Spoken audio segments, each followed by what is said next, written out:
It's Big B, the prolific producer. Bonjour la famille, bienvenue dans Kaolo Bar, votre podcast où je vous présente des profils intéressants qui vivent en Allemagne, des personnes qui entreprennent et réussissent en Allemagne.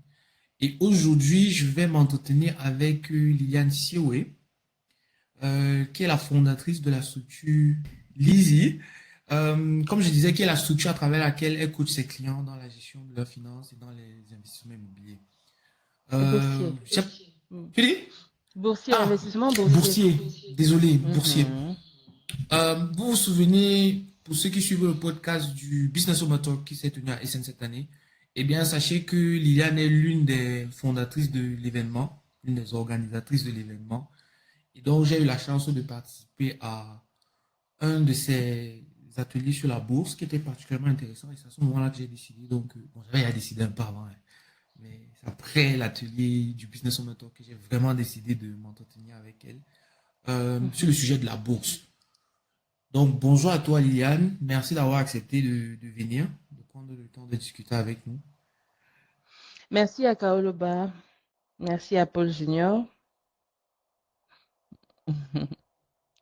Je sais combien ce sujet peut être intimidant quand on n'a jamais essayé, quand on ne s'est jamais intéressé à la chose. Même s'il y a beaucoup d'informations sur le sujet depuis quelques années, on va en parler. Donc, du coup, je me suis dit que ce serait vraiment intéressant d'en parler un peu en termes simples avec toi. Vu que tu as expliqué ça très bien, de manière très claire lors de ton atelier du Business Summer Talk, je me suis dit que tu serais la personne parfaite. Donc, à la fin de cet épisode-là, j'espère que vous qui nous écoutez, vous qui nous regardez, vous serez capable de comprendre un peu plus ce que c'est que la bourse, comment investir, et surtout, vous saurez quels avantages vous avez à faire appel à Liliane, par exemple, dans le cadre de son entreprise pour vous accompagner.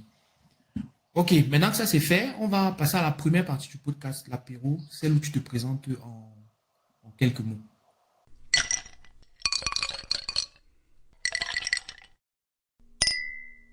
L'apéro. Qui est Liliane Sioé? Présente-toi un peu de manière brève.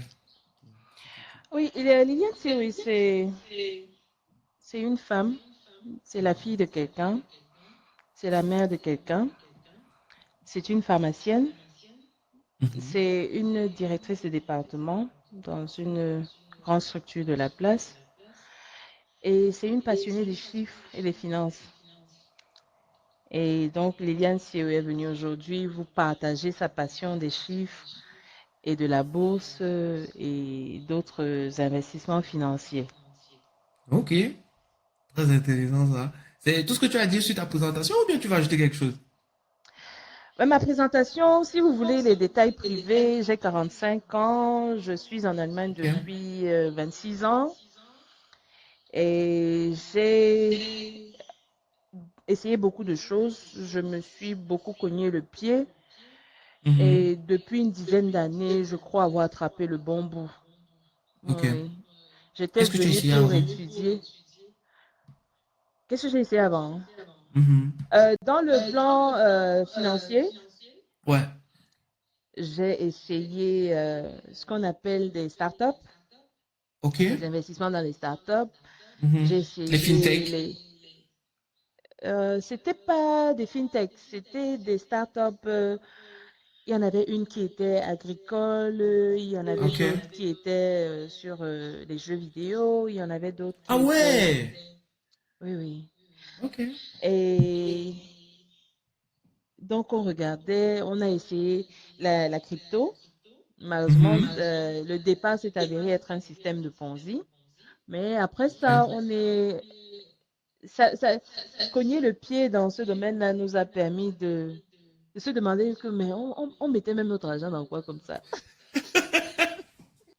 Oui, on a essayé beaucoup de choses. Je vois ça. Parce que Vraiment. Liliane touche à tout.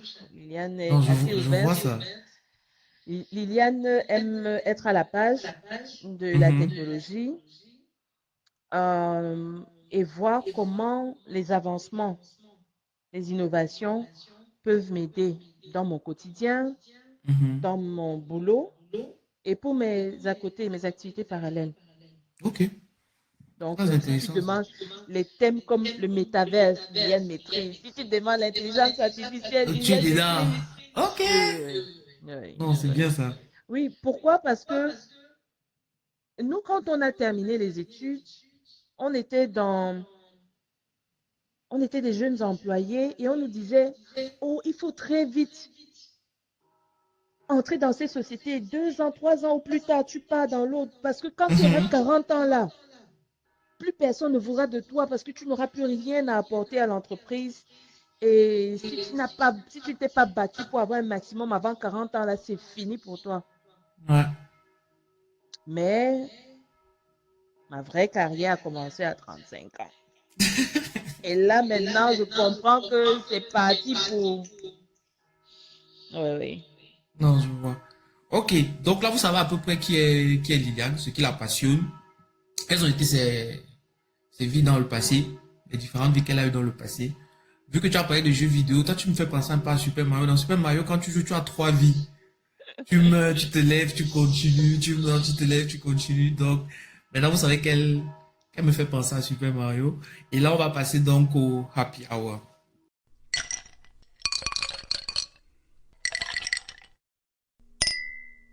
Le happy hour. Euh, le Happy Hour, c'est l'interview en elle-même. Je vais te poser les questions vraiment qui m'intéressent.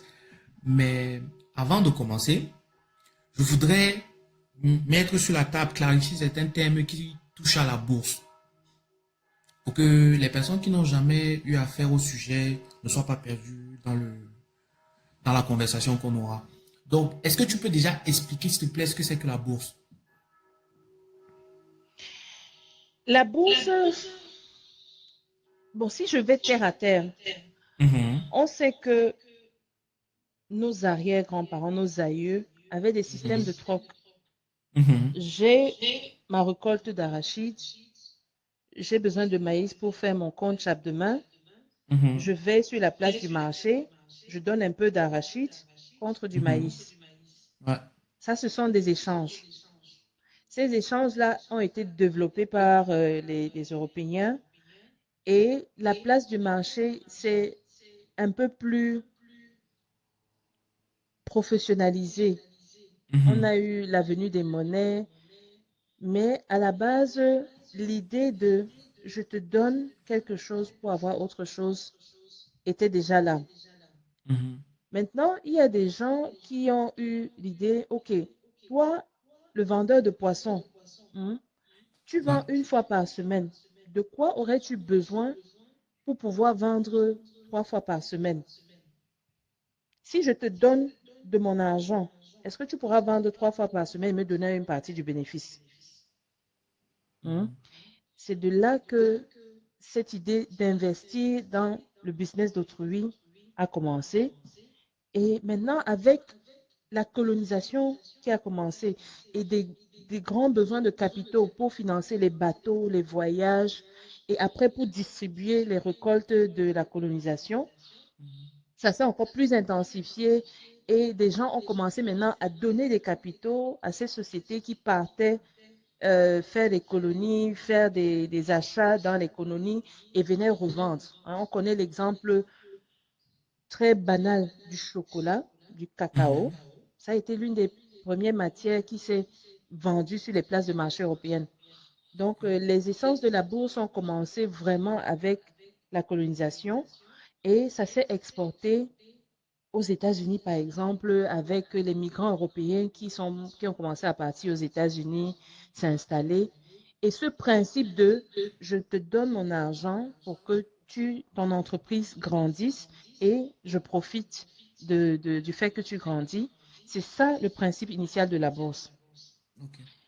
La bourse a des résultats documentés sur plus de 120 ans. Donc, c'est quelque chose qui existe et qui a beaucoup d'expérience. Mhm, Il y a eu d'énormes analyses faites de part et d'autre.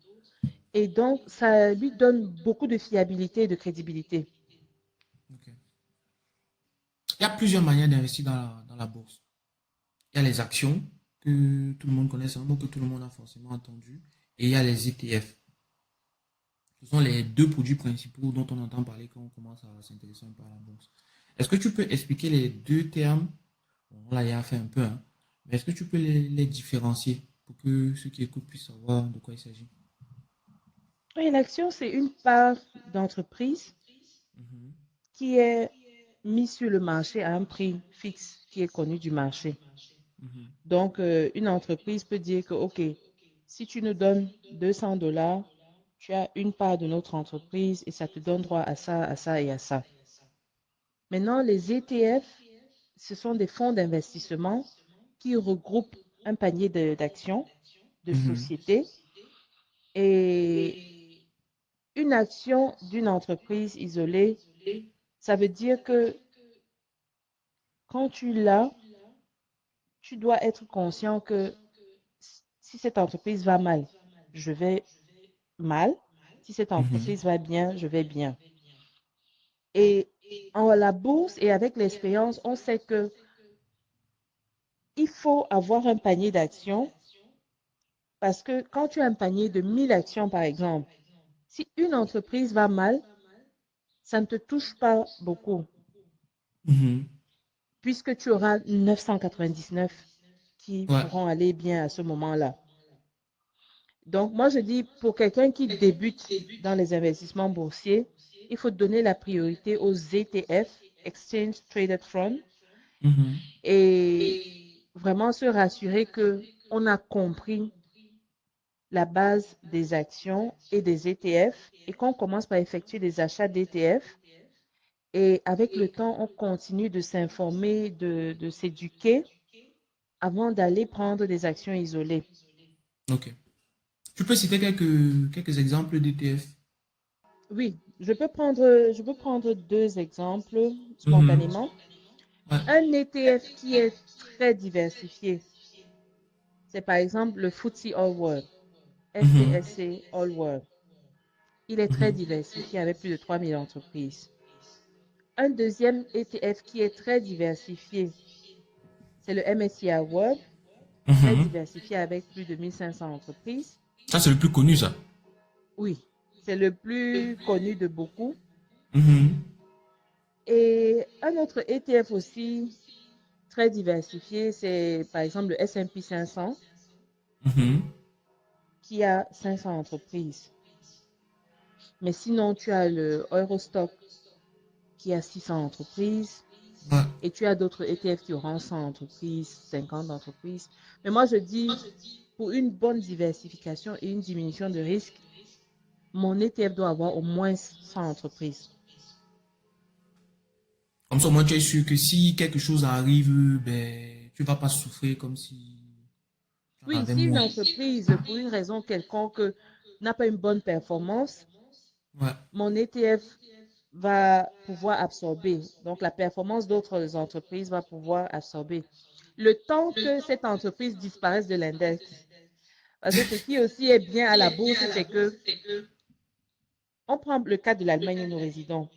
Mhm. L'Allemagne, son index à la Frankfurter Stock Exchange, c'est le DAX. Ouais. Donc, si quelqu'un allume les chaînes comme NTV, il va voir, on va parler du DAX. Ouais. Si quelqu'un habite en France, il va entendre parler du Du CAC CAC 40. 40. Mhm. Oui, oui, et ainsi de suite. Ouais. Donc, le DAX, c'est une entreprise qui liste, c'est un index qui liste 40 entreprises. Le CAC 40 liste 40 entreprises. Moi, spontanément, je n'achète pas le DAX pour deux raisons. Ok. D'une part, 40 entreprises, ce n'est pas assez diversifié. Et Mhm. d'autre part aussi, les index globaux dont j'ai parlé avant ont déjà ces 40 entreprises, Ouais, je vois un peu. Ouais. tu vois. Donc, Mhm. il est bien d'être conscient des doublons quand on choisit ses produits à la bourse et de savoir quelle est la proportion de chaque entreprise. Mhm. Pour éviter d'avoir une entreprise qui pèse trop et être conscient des risques y afférents et prendre des décisions en conséquence, quoi. Ouais. Je vois que là, là, c'est là où ton expérience entre en jeu. C'est-à-dire avoir conscience des doublons, avoir conscience du poids des entreprises dans les différents indices et tout ça. Je crois que c'est là où tu es forte. On va passer à un autre terme, le Sparplan. Bon, ceux qui nous écoutent et qui parlent seulement français, qui ne comprennent pas l'allemand, je ne sais pas comment on dit Sparplan en français. Plan d'achat. Plan d'achat Le plan d'action. d'achat. Ok. Mhm. Est-ce que tu peux expliquer ce que c'est? Je crois que c'est un Le terme plan très d'achat, important. c'est la base pour ceux Ok. qui veulent faire des investissements sans se prendre la tête, sans passer trop de temps dedans. Mhm. J'ai parlé des innovations des ETF qui étaient d'automatiser la sélection des actions qui entrent dans le panier. Mhm. Mhm. Et maintenant, les fintechs ont créé l'automatisation des actes d'achat et de vente avec un exemple qui est le plan d'achat d'action. Donc, plan d'achat, c'est quoi? Je dis, je veux acheter ou bien je veux me concentrer sur tel produit et Mhm. l'acheter sur 5 ans, hein, ou bien Mhm. jusqu'au jour où je change d'avis. Donc, je vais dans mon compte titre Mhm. et je programme et dis à la plateforme, achète-moi telle chose à tel montant, à telle date, chaque mois, prends l'argent ici. Je clique Mhm. Enter et ça fait le travail, ça achète à cette date-là. Et donc, mes achats se font d'une façon automatique derrière moi. Ok. C'est un peu le même principe avec le Dauerauftrag qu'on connaît dans nos Dans nos comptes banques. courants. Mhm. Dauerauftrag, c'est des ordres de virement automatiques qui se déclenchent à des dates précises. Et donc, ce même Mhm. principe est applicable aux achats d'actions et d'ETF. Tu peux programmer des ordres d'achat à des dates précises pour un montant prédéfini. Ok. Maintenant, tu as parlé de mettre en place ce Sparplan là. Et on le fait généralement dans des sortes d'applications qui t'aident à acheter les actions. On les appelle les brokers. Est-ce que tu peux en parler en quelques mots? Je crois que c'est un Bon, les terme très important. brokers, c'est un terme qui qui existe depuis que la bourse existe. Ok. Si on prend la New York Stock Exchange, par exemple, Mhm. pour ceux qui ont encore ou bien qui ont vu passer des vieilles images de la New York Stock Exchange, sur le parquet à la bourse, tu avais des êtres humains et autour d'eux affichés, il y avait les sociétés qui étaient affichées d'une façon manuelle. De nos Mhm. jours, ces sociétés affichées manuellement sont remplacées par des écrans digitaux. Mhm. Et les personnes qui étaient debout sur le parquet n'existent plus parce que Celle leur avec le rôle... téléphone Voilà. et Donc, casque. avec le téléphone, Ouais. ces personnes, Qui on les criait appelait des partout là. brokers. Et Ah c'est eux qui prenaient des ordres d'achat de leurs clients et mhm. transmettaient l'ordre d'achat pour effectuer les transactions. Ouais. Donc, c'était ça les brokers. Bon, aujourd'hui, la digitalisation du monde a rendu leur rôle superflu, mais la terminologie est restée. Et un broker de nos jours, c'est une plateforme qui te permet d'acheter et de vendre des actions. Mhm. Donc, pour acheter ou vendre des produits boursiers, tu as besoin d'un compte spécial qui s'appelle compte titre en français ou bien dépôt en allemand Mhm. pour pouvoir le faire.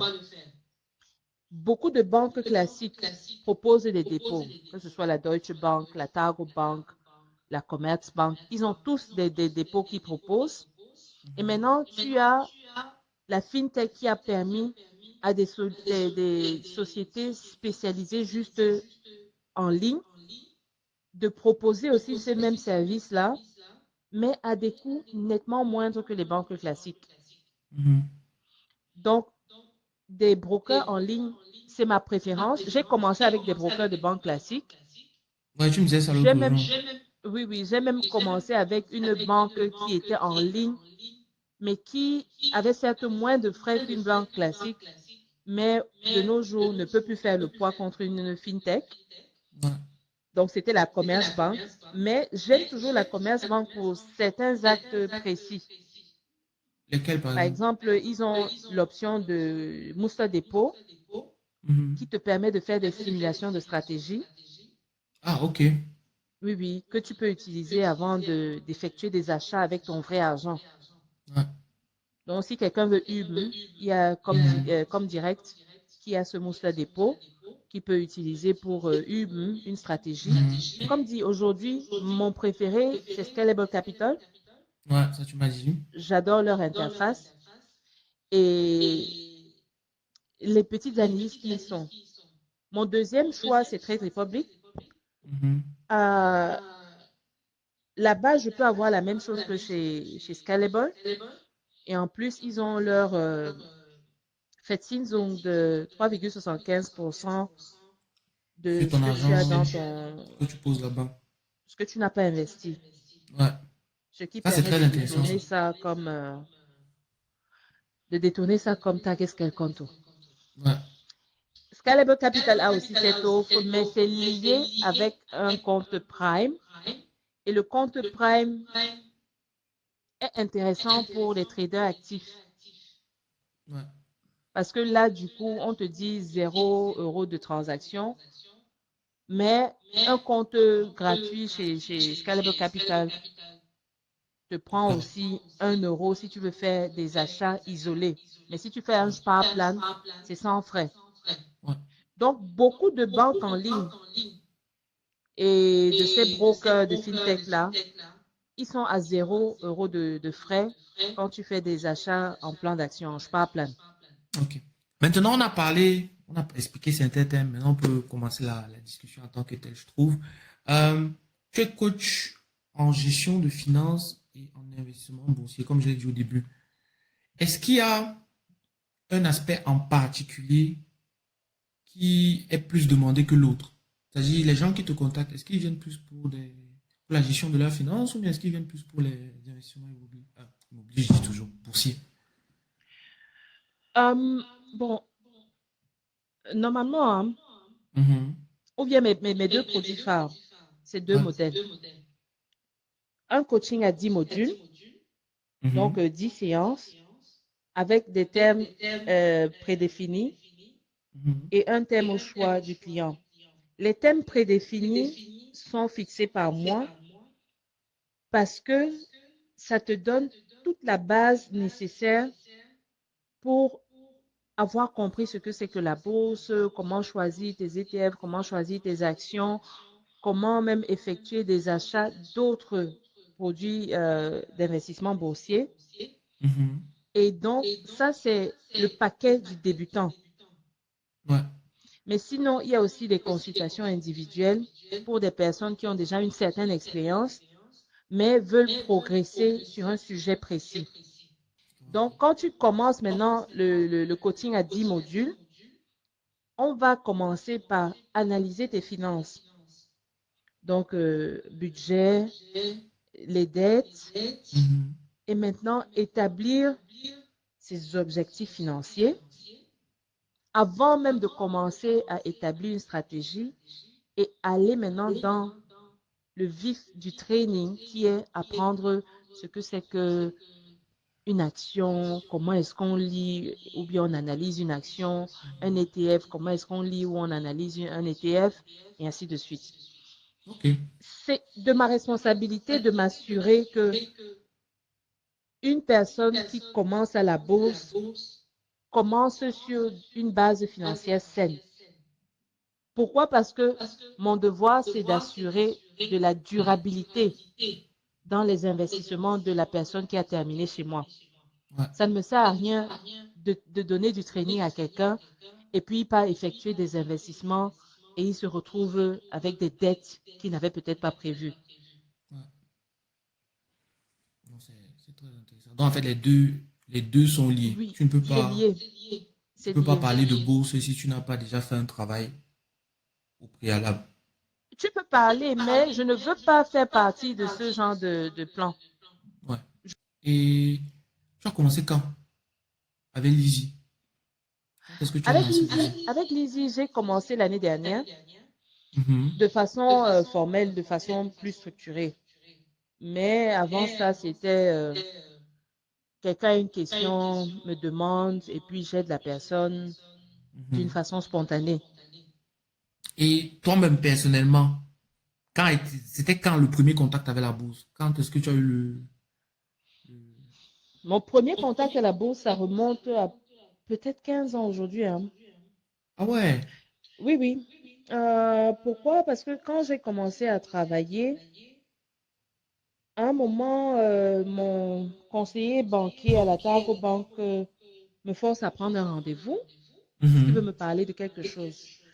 Il voyait que j'accumulais du cash dans mon giro Mhm. et je ne faisais rien avec. Donc, il a dit, petite, viens, je te dis ce qu'il y a comme alternative que de laisser l'argent là dormir dans le giro compto. Et donc, il m'a brossé rapidement en son temps imparti quelques notions basiques, très basiques des investissements boursiers et il m'avait convaincu d'acheter un produit. Je n'avais pas compris grand-chose, hein. La bourse, il faut du temps. Il Ouais. faut du temps pour avoir des connaissances basiques, hein. Tu ne peux Mhm. pas dire qu'en une heure de temps, tu auras compris ce que c'est qu'un ETF et tu vas acheter. Mhm. C'est trop facile. Et après,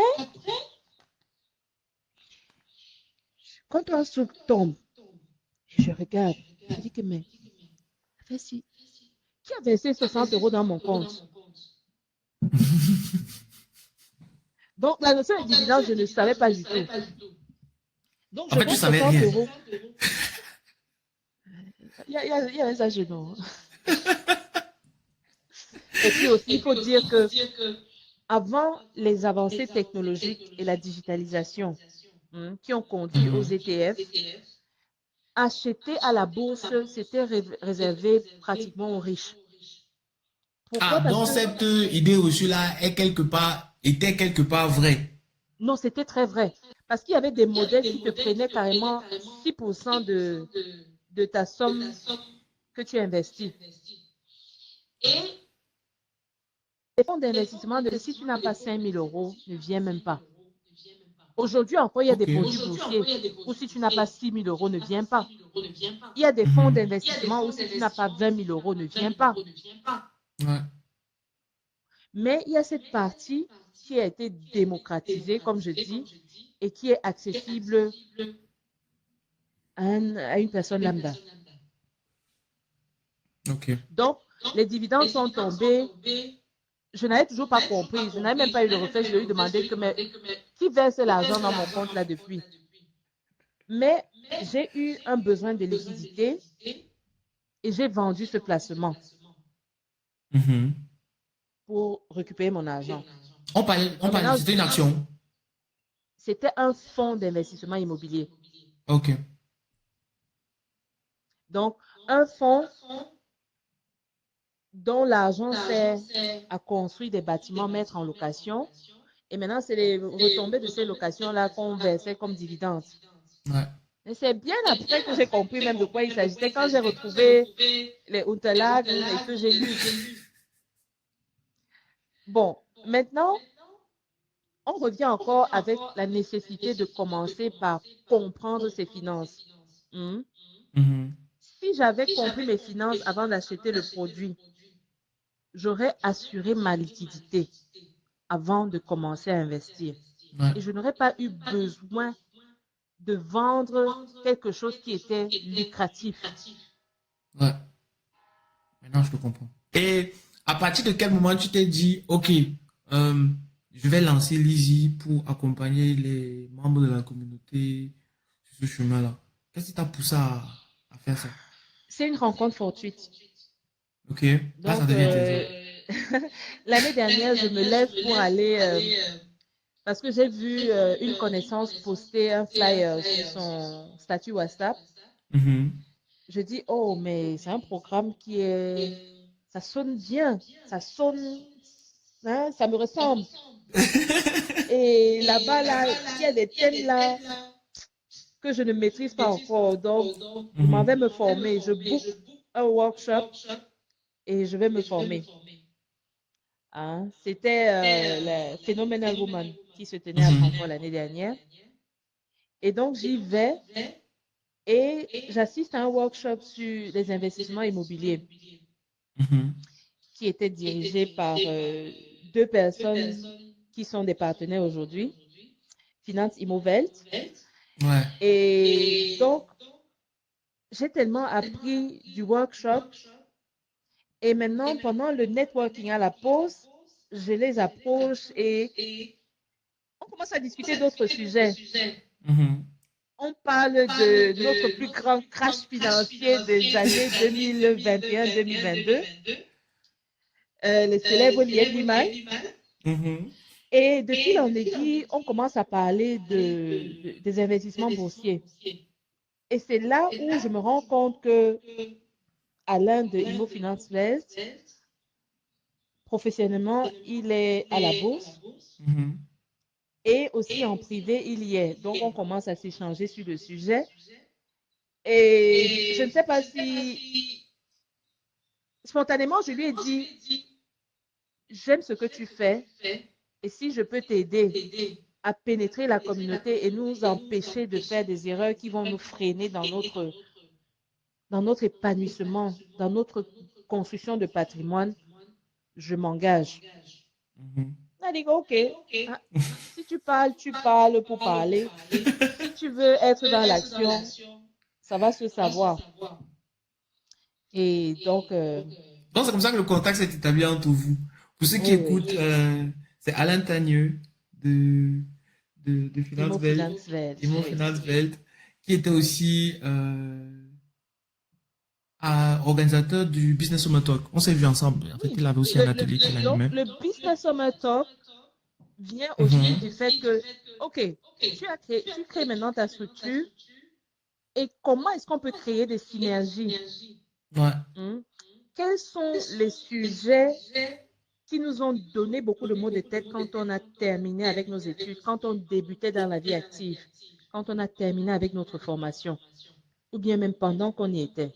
Ouais. Et donc, nous avons créé des synergies et c'est de là qu'est né le concept Business Summer Talk, puisque nous avons quelqu'un qui nous prend dès les bancs Mhm. avec la recherche d'emploi, le développement de carrière professionnelle.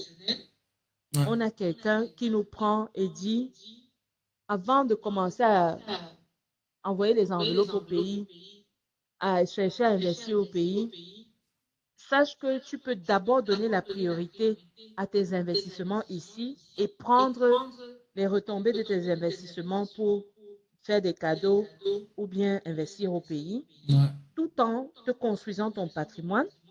Il y a Alain qui te prend et te dit que dès que tu as ton Festanstellung, tu devrais penser à investir dans l'immobilier locatif. Il y a Liliane qui va te guider pour les assurances, pour comprendre même comment on gère ces investissements locatifs. Et il y a Calixte qui te parle du développement personnel en général.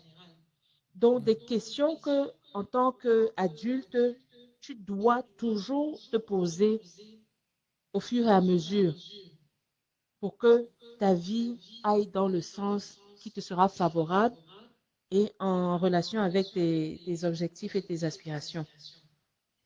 Ok, maintenant on va faire un petit jeu. Je vais te OK. proposer des affirmations, des idées reçues sur la bourse et je veux savoir ce que toi tu en penses. Mhm. Donc, la première idée reçue, c'est que la bourse, c'est pour les riches. On en a un peu parlé avant. C'est quoi La qu'est-ce qui te bourse, ce vient à n'est plus pour l'esprit? les riches. Ok, La c'est bourse a fini été les tickets. démocratisée, Ouais. oui.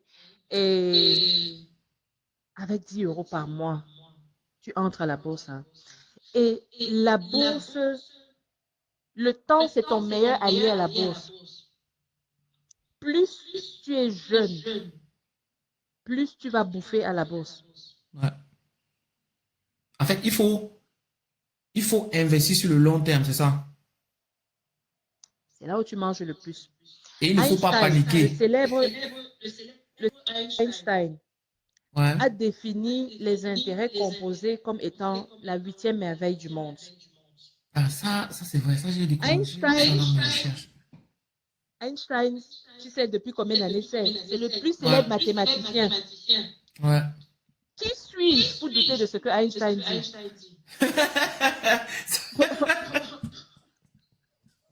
Ça va, tu as gagné. Tu as fini avec, c'est bon.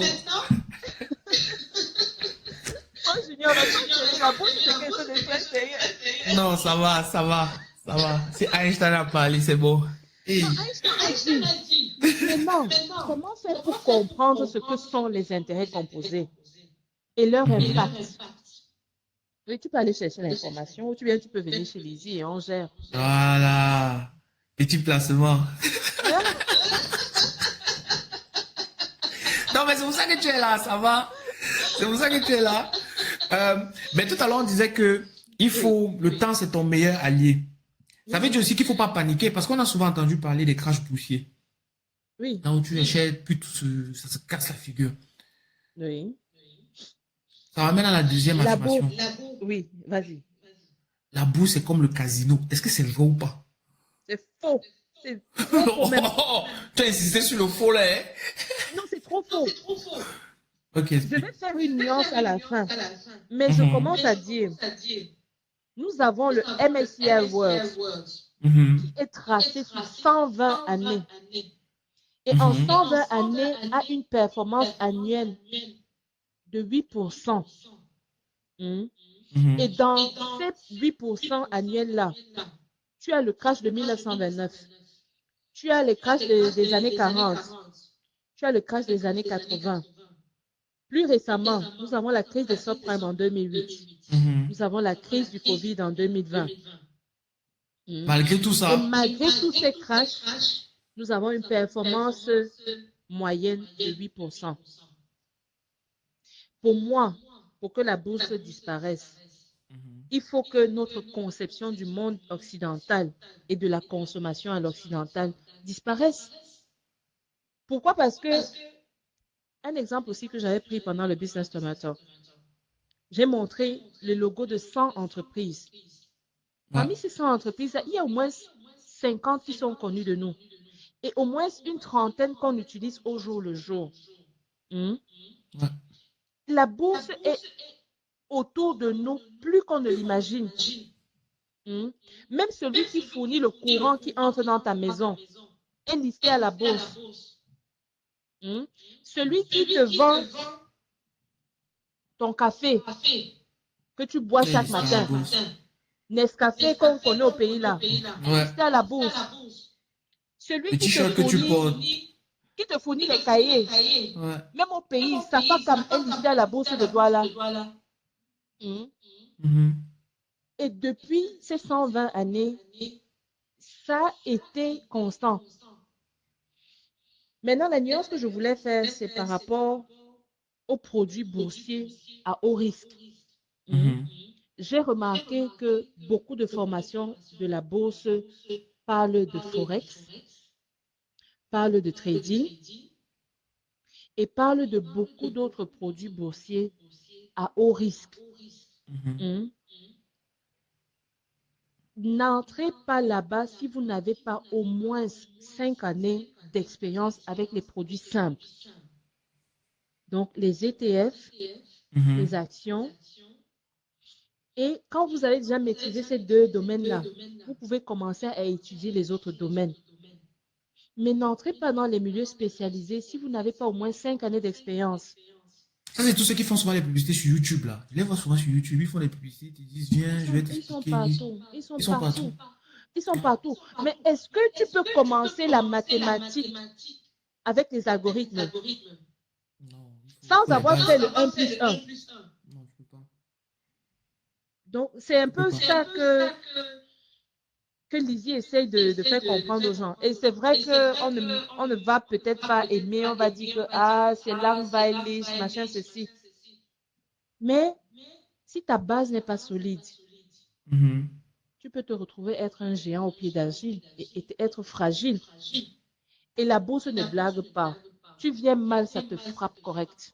Ouais, ça c'est vrai. Ça c'est vrai. Le trading, statistiquement, 97% des personnes qui font du trading font des pertes. Mhm. Mhm. Maintenant, et dans les 97%, nous avons des professionnels, des analystes, des gens qui sont partis à l'université pour ça. Bon, maintenant, toi, personne lambda, qui n'a pas été confronté à la bourse, quand tu vas faire du trading actif, du day trading, tu vas faire des pertes qui risquent de te dégoûter complètement des investissements boursiers. Ouais. Donc, la base, établissez une base solide Ok. et On, grandissez graduellement. on va passer à une autre affirmation. Il faut vendre quand le marché baisse. Non. Je ne vends quand le marché baisse que si c'est une action isolée et Mhm. j'ai perdu confiance en cette entreprise. Ok. Hmm? Donc, si j'ai l'action d'une entreprise précise et que pour des raisons que je n'affoltienne, cette entreprise est en train de chuter, Mhm. de toutes les façons, moi, je travaille avec des stratégies et des objectifs. Même si j'ai une action, j'ai ma limite où je sais que si ça tombe à tel niveau et que les raisons sont évidentes, je sors. Je n'attends même Mhm. pas que, oh, peut-être que ça va euh, pardon, que ça va se régénérer. Pourquoi? Parce que avec l'expérience, chacun va apprendre à la bourse que des fois, quand hein, c'est tombé pour mourir. Ouais. Mais maintenant, les produits que je dis, c'est la base solide. Si ça tombe, je reste, j'attends. J'attends pourquoi? Parce que je sais ce que j'ai acheté, je sais et je comprends ce qui se passe dans le marché et j'ai confiance que ça va remonter. Ok. On va prendre la crise sanitaire du Covid, un crash récent. La Mhm. bourse est tombée, les indices sont tombés pratiquement de 40%. Hmm. Mhm. Mais rends-toi compte que ceux qui n'ont pas vendu leurs actifs après ce crash boursier, ils sont remontés et ont dépassé largement ce qu'ils avaient avant, en moins d'une année. Donc, ceux qui avaient vendu parce Mhm. qu'ils ont paniqué ont perdu. Et ceux qui avaient acheté chez ceux qui ont vendu parce qu'ils paniquaient, ils ont profité. Ils ont profité.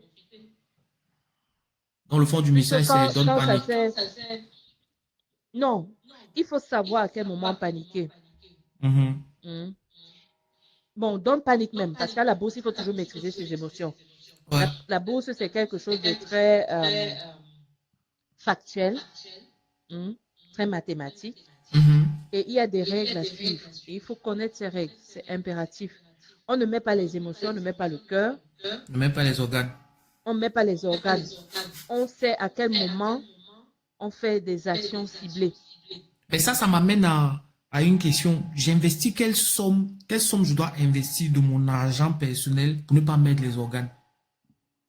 En termes de pourcentage. Il y a certains qui disent entre 10 et 20% de ton net income, de ton salaire net doit entrer dans la bourse.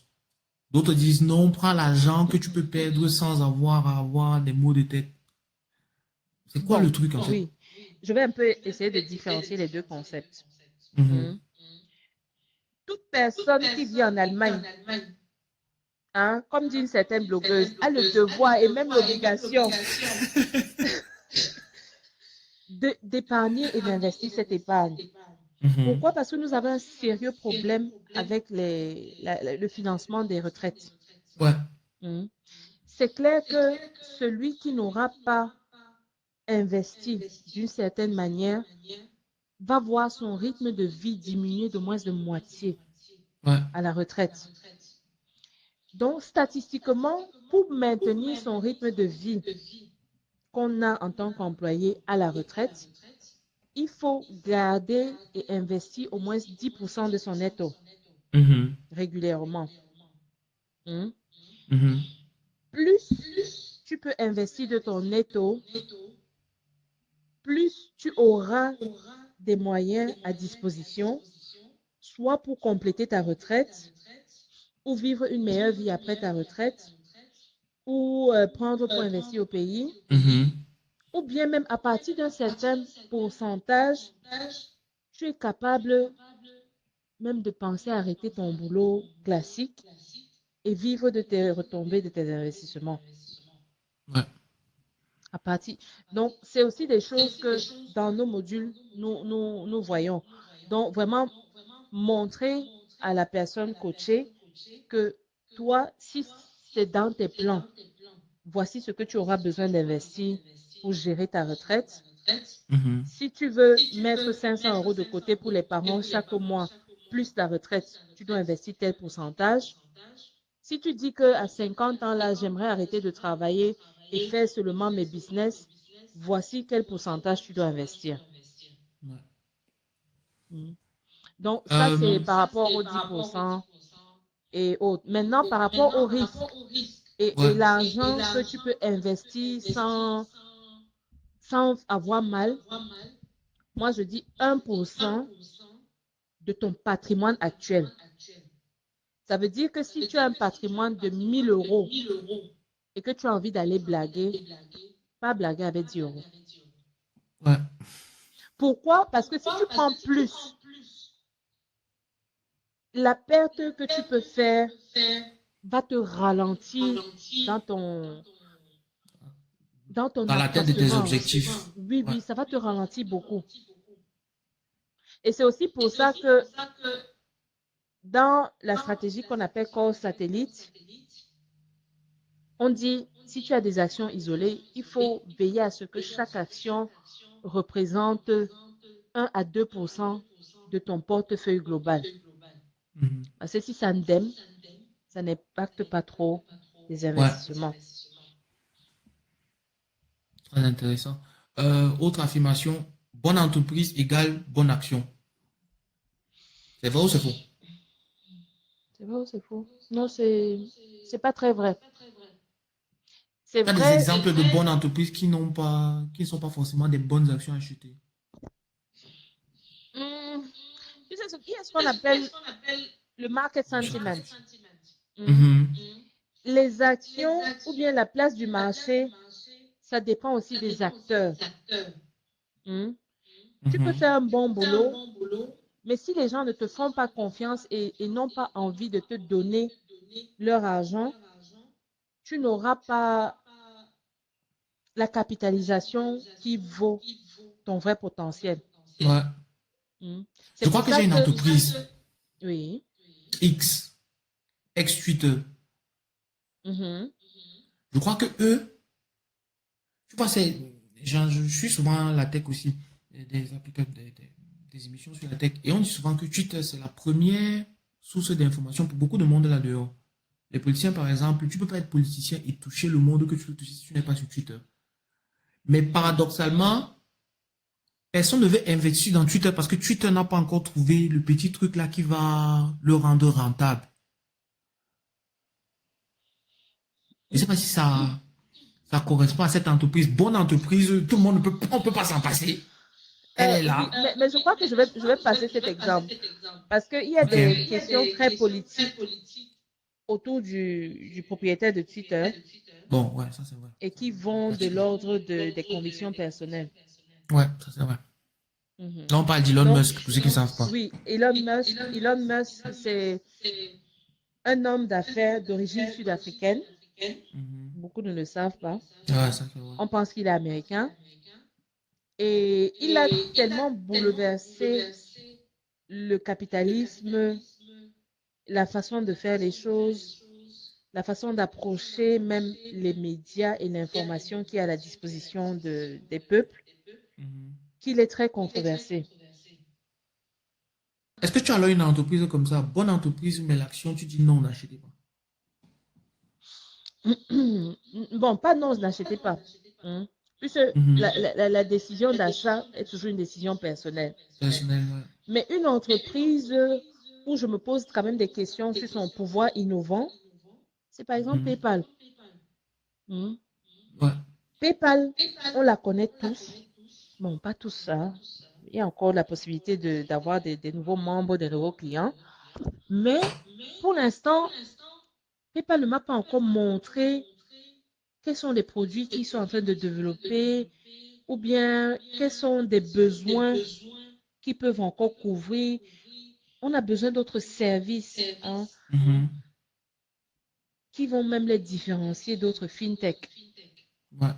Et pour C'est l'instant, vrai je n'ai que pas depuis le encore... début, ils n'ont pas vraiment changé, hein. Maintenant que je réfléchis, depuis le début, ils n'ont pas changé, ils font tout le même service. Bon, maintenant, si tu veux augmenter le prix de donation, tu vas justifier ça Mhm. comment? Ouais, Et c'est les vrai. investisseurs aussi ils remarquent. Et du coup, ils n'achètent pas. Ouais, ça c'est vrai. Tu penses quoi de la stratégie qui dit j'achète ce que je consomme, j'achète les actions des entreprises que je consomme, sans vraiment réfléchir, sans vraiment faire une analyse sur les chiffres, sans vraiment faire savoir qui a la tête, quelle est la Non, politique, quelle est la direction. c'est rassurant. C'est Mhm. rassurant parce qu'une entreprise que je consomme, si je consomme, ça veut dire que je fais confiance à leurs produits. Et Ouais, si je fais confiance à leurs produits, la probabilité que d'autres fassent confiance à leurs produits est aussi assez grande. ouais. Mais Ok. le fait que je le Ouais, vas-y. consomme à mon niveau Mhm. ne veut pas dire que sur l'échelle mondiale, parce que les marchés sont globaux, ça ne veut Ouais, pas dire que sur l'échelle mondiale, il y aura aussi cet engouement. Un exemple palpable, Nike. ouais. Hmm. Nike, en ce moment, a des difficultés. Certes, nous adorons Nike comme marque, mais Nike a perdu beaucoup de parts de marché de par le monde, Mhm. surtout en Asie. Et l'Asie, c'est un gros Gros marché. marché. Là, on a fini avec le happy hour, le gros du sujet. Je vais te poser maintenant la question du public. Mhm.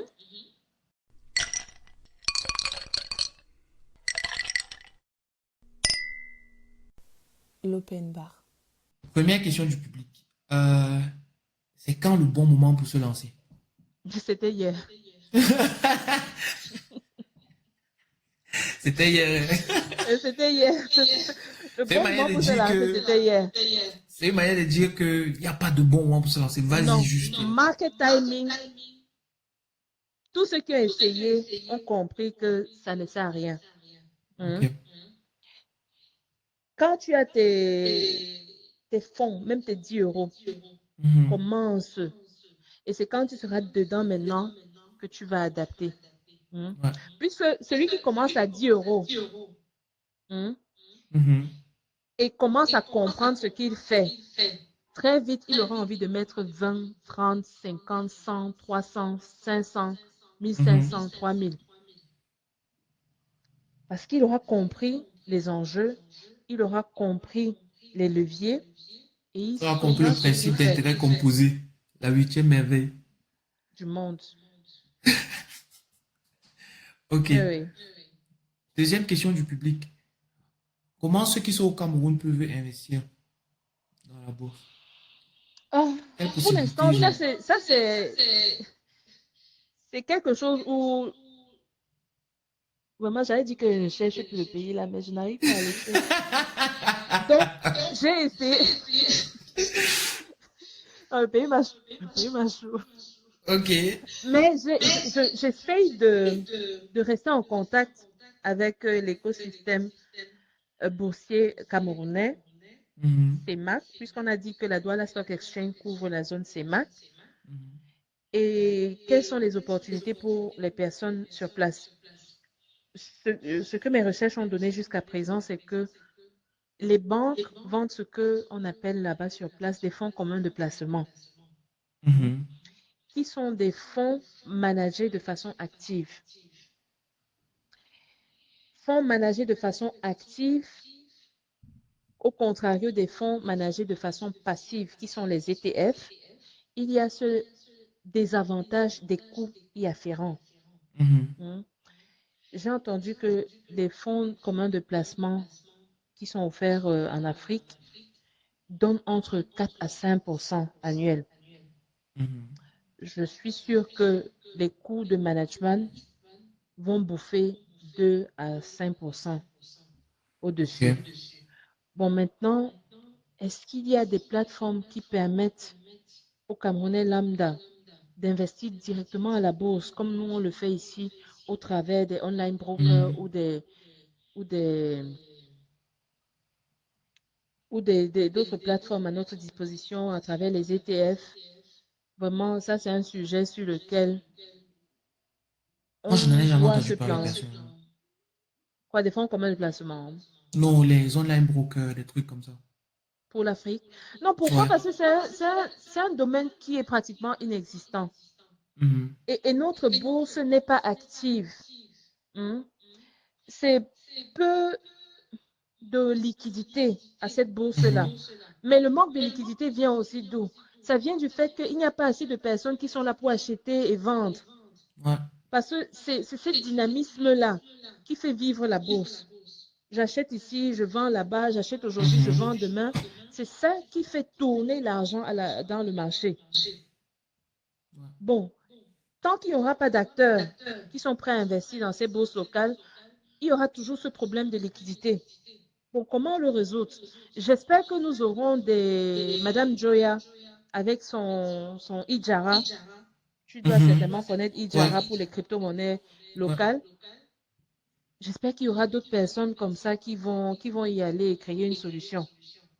Si moi-même j'étais forte, peut-être j'allais réfléchir dans ce sens, mais pour l'instant, Non, la Lizzie, mon force arrive. combat, Lizzie, mon combat, on veut d'abord s'assurer que les personnes qui vivent en Allemagne, d'origine camerounaise, d'origine africaine, même les Allemands, les Français, tout le monde, savent ce que c'est que la bourse, Mhm. savent quels sont les avantages de la bourse, qu'ils entrent là-bas, qu'ils construisent leur patrimoine et qu'ils participent à l'économie mondiale. Ouais.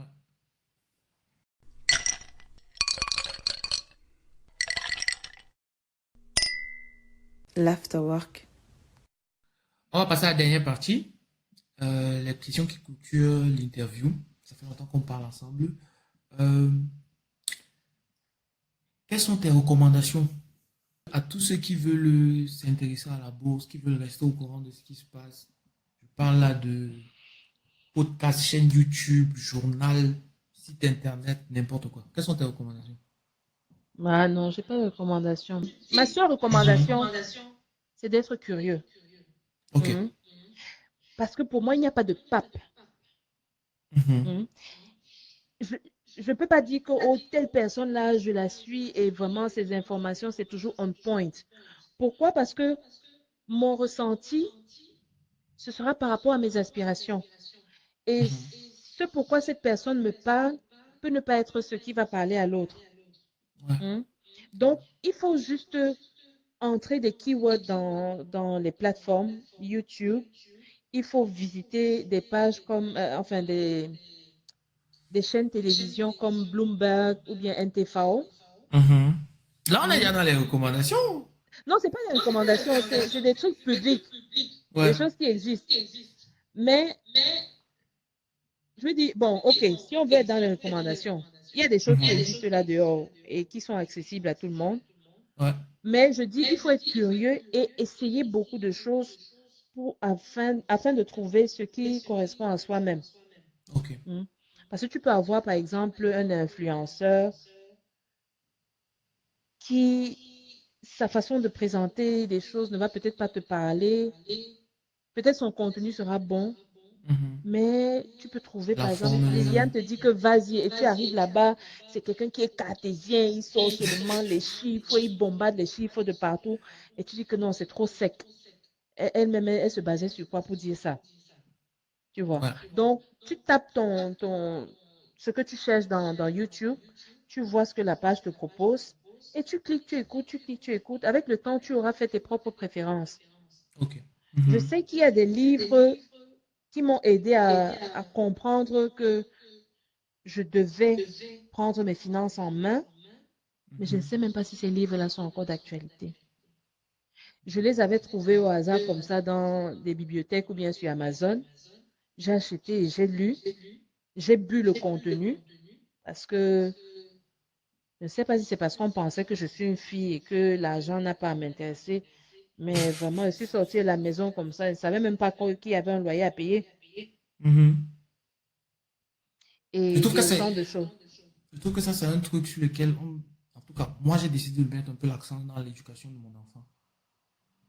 C'est-à-dire, je pars vraiment dans l'optique que je la prépare maintenant là, au monde qui l'attend dehors. Et dans le monde qui l'attend dehors, il y aura des dépenses qui viendront, il y aura de l'argent à gérer. Et c'est vraiment très important dans mon éducation de lui montrer ça, de lui mettre le pied à l'étrier, de l'entraîner à savoir gérer ça. Parce que je trouve que c'est un truc qui manque souvent. Il faut faire attention. Hein. Ouais. Les enfants sont très sensibles. Moi, je n'avais jamais entendu parler d'argent. Je sais que quand j'avais besoin de certaines choses, on me disait il n'y a pas l'argent. Même des Mhm. choses, même des fournitures scolaires, on me disait il n'y a pas l'argent. Mais est-ce que celui qui comprend la psychologie de l'argent va savoir que c'est une phrase qu'il faut utiliser avec modération devant l'enfant. Sinon, l'enfant peut se retrouver être une personne qui va chercher à accumuler, amasser de l'argent sans but précis, sans objectif précis, juste par peur de manquer, Ouais. tu vois. Donc, approcher l'enfant avec ce sujet d'argent, il faut beaucoup de tact et il faut d'abord comprendre la psychologie de l'argent. Je suis sûre qu'il y a des livres là-dehors sur la psychologie de l'argent. Donc, s'il y a un livre à recommander, je dis, allez chercher d'abord la psychologie de l'argent avant de continuer quoi que ce soit. Ok. Bon, Très intéressant. façon subtile d'amener les enfants à cela, c'est de les faire participer dans le choix des produits ou bien les résultats des investissements qu'on effectue pour eux. Tu Mhm. vois. Par exemple, une approche ludique. Nike, euh, Meta, avec sa réalité Ouais. virtuelle, là, le casque. Si tu as un enfant qui est intéressé par la technique, tu commences par lui acheter des actions qui ont trait à cela. Ouais. Hein. Nvidia, avec les Sony. GPU. Si ton enfant aime les jeux vidéo Ouais. et il connaît Nvidia, et quand tu lui dis que mais je t'ai acheté Nvidia, il va demander que mais le patin s'il dit qu'il m'a acheté Nvidia, il a acheté où? C'est dans mon computer. C'est déjà about dans mon computer. Mhm. Et c'est là où tu peux amener le sujet que Ouais. oui, même comme Nvidia, c'est celui qui a fabriqué ça, il y a ça et ça et ça. Moi, je pense qu'un âge comme 14 ans, c'est un bon âge pour aborder ce genre de sujet, tu vois. Parce que Ouais. l'enfant est déjà dans je prends mes décisions personnelles sur je m'habille, ce que je consomme, ce que j'achète même. Il commence à avoir son identité. Voilà. Et toi, maintenant, tu peux introduire les entreprises y afférentes, hein, Mhm. acheter un petit morceau pour lui dire que, ah, tu vois, je t'ai acheté un Nvidia, hein, tu as acheté ça où? Montre-moi un peu. Comme ça, le jour où maintenant tu lui fais la passation du patrimoine que tu as construit pour lui, il sera beaucoup plus responsable de continuer ton œuvre Ouais. au lieu de dilapider l'épargne que tu auras fait pour lui. Très intéressant ça. Quelles sont les trois choses que tu as retenues de ton parcours avec Lizzie jusqu'à présent?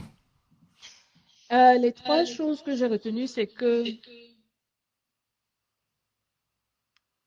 j'avais appris à comprendre les hommes Mhm. dans le cadre de mon emploi Avec grand régulier. H. Oui, oui, les Ok. hommes avec grand H, dans le cadre de mon emploi régulier. Mais il y avait un aspect que je ne maîtrisais pas encore. Hmm. Ok. En entreprise, vous êtes des collaborateurs. Hmm. Mhm. À l'ISI, tu es un peu comme la maman qui doit Mhm. éduquer l'enfant. Et c'est une autre position. Et il faut maintenant employer même encore plus de tact quand on gère ses coachings. Ok. Vraiment se mettre en retrait et penser d'abord aux besoins de l'autre. Ouais. Je vois un peu. Ça, c'est une Donc ça, chose. c'est une chose que j'ai appris avec Lizzie. Deuxième chose que j'ai appris avec Lizzie, c'est que le besoin d'apprentissage est énorme dans la communauté Mhm. et les gens ont beaucoup d'appréhension. Ils se disent que ce qu'ils vont investir pour apprendre, c'est un argent qu'ils auraient pu épargner.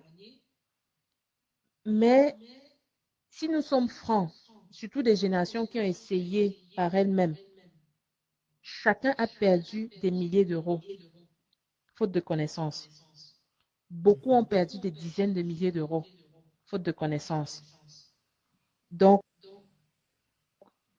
n'hésitons plus. Moi-même, je sais qu'il y a 10 ans de cela, si on me proposait une formation à 2500 euros, j'allais dire que mais vous êtes fou. 2500 euros. Mais entre-temps, avec plus de 20 000 euros que j'ai perdus, je sais Mhm. que 2500 euros, ce n'est rien. Ce n'est rien par rapport au potentiel de perte et aux opportunités ratées par ces pertes-là. Parce qu'un capital que tu as perdu, c'est un capital qui aurait dû travailler pour toi. Ouais. Mais Lizzie n'est pas à 2500 euros, hein, donc ne vous faites pas de soucis. Lizzie, à combien tu peux donner le prix? Les 10 modules, c'est 600 euros. Ok, ça va. Oui, ça va, c'est humain. Parce que je veux que chacun soit capable de s'offrir cette base-là. Tu Mhm. vois, moi, je veux créer d'abord des personnes fortes. Hein. Je ne suis pas, je n'ai pas encore de charge qui m'oblige d'augmenter mes tarifs ou mes coûts. Mhm. Et du coup, je peux me permettre à le faire à un prix très, très raisonnable. Ok. Euh, Quelle personne me conseillerais-tu comme invité dans un prochain épisode? Prochain épisode, moi, j'adore l'éducation. J'adore préparer les prochaines générations. Donc, si, je sais pas, je connais pas tous tes invités, Mhm. mais si tu n'as pas encore eu quelqu'un qui touche des sujets qui parlent de la petite enfance, je pense que ce serait pas mal. J'ai quelqu'un, je suis en contact avec quelqu'un justement sur un sujet qui touche à la petite enfance. Est-ce que toi tu as quelqu'un en tête? J'avais rencontré une jeune dame à une fois. Elle s'appelle, je pense, Audrey Kameni. Ok. Elle a fait des petits livres, Mhm. des livres qu'on peut lire aux enfants sur le chevet. Ok. Euh, donc, des petits livres pour enfants. Mhm. Et elle est basée ici en Allemagne. Et j'avais trouvé son ouvrage intéressant. Et j'avais beaucoup aimé aussi sa disponibilité pour venir parler de ce qu'elle a Ok. compris sur l'éducation des enfants en Allemagne. Donc, Mhm. s'il y a des réunions, des tontines qu'on fait souvent, on peut l'inviter pour parler, pour Ouais. présenter ses idées. Et je pense que c'est important. Tu as Important son parce que, contact? oui, j'ai son contact, je peux te le passer. Ouais, Nous super. sommes une communauté de migration, de migrants première génération et nous avons encore besoin de comprendre le système. Ouais. Mm. C'est vrai que ceux qui sont arrivés il y a une dizaine ou une vingtaine d'années ont eu beaucoup de grands frères qui les ont aidés, Mhm. mais on doit aussi penser aux enfants et les aider à comprendre le système. Nous-mêmes, en tant que parents, comprendre le système et aussi comprendre les nuances de notre mixité Mhm. par rapport à la société dans laquelle nous vivons. Parce que si on veut réussir l'intégration, il faut qu'on comprenne nos différences afin de mieux comprendre les similitudes. Ouais. Ça, c'est très vrai ça. Bon, si tu as son contact, tu me l'envoies et je vais essayer Avec plaisir. d'arranger quelque chose avec elle.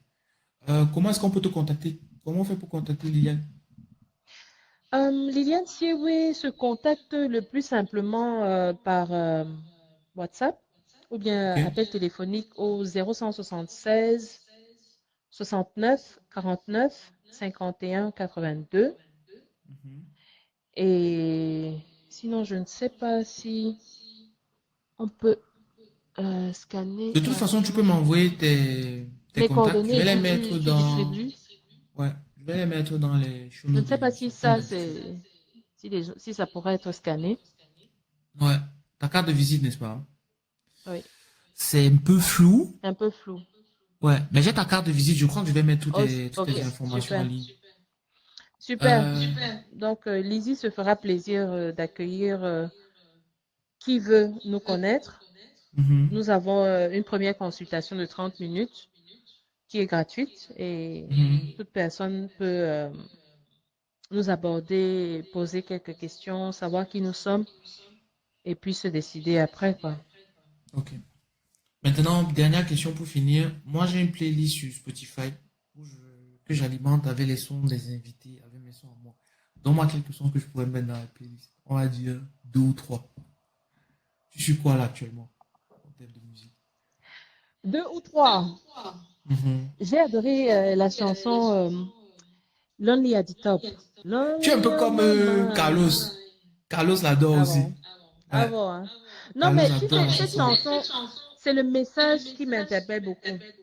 Mhm. Il n'est pas bon d'être riche seul, hein, Ouais. d'être au top seul. Donc, ceux qui sont en train de monter, c'est bien de monter avec d'autres pour ne pas se retrouver isolé là-bas en haut. Mhm.